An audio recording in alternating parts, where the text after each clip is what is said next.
চাকরিহারা শিক্ষকদের পাশে দাঁড়িয়ে সিপিএম ও বিজেপির ষড়যন্ত্রের প্রতিবাদে তৃণমূল কংগ্রেসের ধিক্কার মিছিল রামপুরহাট শহরে।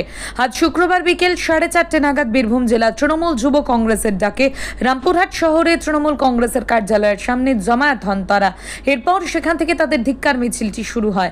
রামপুরহাট শহরের বিভিন্ন রাস্তা পরিক্রমা করে পাঁচমাথা মোড়ে এসে পথসভার মাধ্যমে শেষ হয়। এদিনের এই ধিক্কার মিছিলে উপস্থিত ছিলেন তৃণমূল যুব কংগ্রেসের বীরভূম জেলা সভাপতি অভিষেক ব্যানার্জি, রামপুরহাট পৌরসভার পৌরপতি সৌমেন ভকত, রামপুরহাট 1 নম্বর ব্লক সভাপতি নিহার মুখার্জি, রামপুরহাট 1 নম্বর ব্লক তৃণমূল যুব সভাপতি জহুরুল ইসলাম, রামপুরহাট শহর যুব সভাপতি রাজীব শেখ, রামপুরহাট 1 নম্বর ব্লক পঞ্চায়েত সমিতির সভাপতি মহুয়া সাহা সহ অন্যান্য নেতৃত্ব।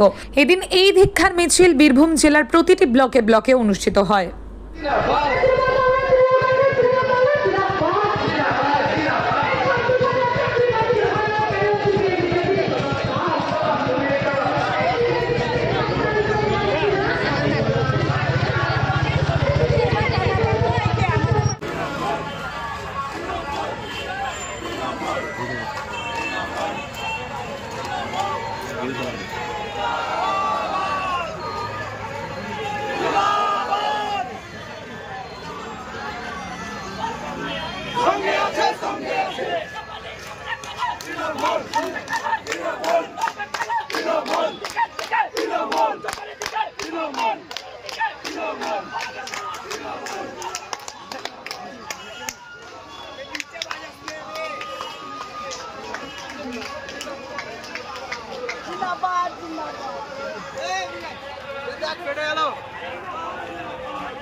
ছাত্র যুব লড়ছে লড়বে।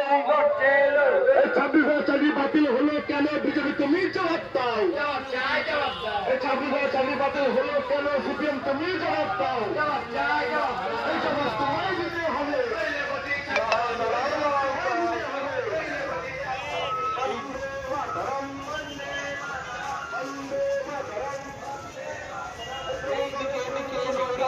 চলছে না, চলবে না। বিজেপি তুমি হুঁশিয়ার, বিজেপি তুমি হুঁশিয়ার। বিজেপি হটাও, বিজেপি হটাও। এই 26,000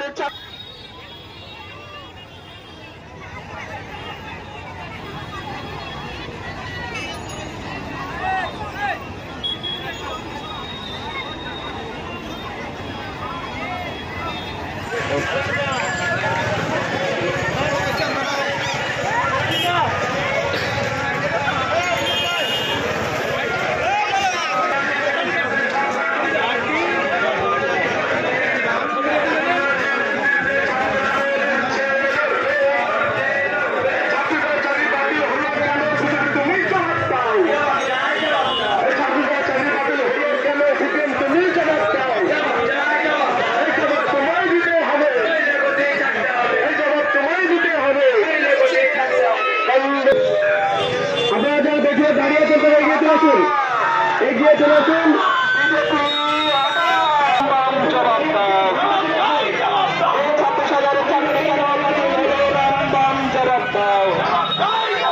এই জবাব তোমার দিতেই হবে, এই জবাব তোমার দিতেই হবে। এই লড়াই চাই। 26,000 যে চাকরি হঠাৎ ওভারনাইট যেভাবে 26,000 শিক্ষকের চাকরি চলে গেছে, তার প্রতিবাদে গোটা পশ্চিমবঙ্গ জুড়েই প্রত্যেকটি ব্লকে প্রত্যেকটি শহরে তৃণমূল যুব কংগ্রেস এবং তৃণমূল ছাত্র পরিষদের প্রতিবাদ মিছিল হচ্ছে। তথাৎ বীরভূমেও রামপুরহাটেও সেই মিছিলই হয়েছে। আমাদের দাবি যে যেভাবে সিপিএমের বিকাশ রঞ্জন এবং বিজেপির নেতারা যে চক্রান্ত করে যেভাবে একটা পরিকল্পনা মাফিক এই 26,000 শিক্ষকের চাকরি বাতিলে তারা যে আনন্দ উচ্ছ্বাস প্রকাশ করছে এবং তারা যেভাবে এদের চাকরি বাতিলের ক্ষেত্রে তাদের হাত আছে যে চক্রান্ত, তার বিরুদ্ধে আজকে ছাত্র যুব সম্মিলিতভাবে রাস্তায় নেমেছে।